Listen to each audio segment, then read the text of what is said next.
দেখুন বন্ধুরা, কিভাবে একটি ফ্রিজের কম্প্রেসার দিয়ে আপনারা খুব সহজেই বাইক বা সাইকেলের চাকায় হাওয়া দেওয়ার মেশিন তৈরি করে নিতে পারেন।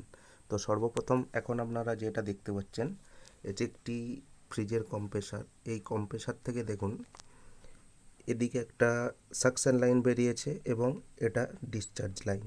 তো এই লাইনে আমি একটা পাইপ অ্যাড করে দিয়েছি এবং একটা ক্লাম্প দিয়ে এটাকে শক্ত করে টাইট করে নিয়েছি। তো তারপর একটা পাইপ ফিট করে দিয়েছি এবং পাইপের মাথায় দেখুন একটা ভাল্ব লাগিয়ে নিয়েছি, যেটা আমরা সাধারণত বাইক বা সাইকেলে বাতাস দেওয়ার জন্য ব্যবহার করে থাকি। তো আর এদিক থেকে দেখুন আমি রিলে এবং ওএলপিতে কানেকশান দিয়ে দিয়েছি।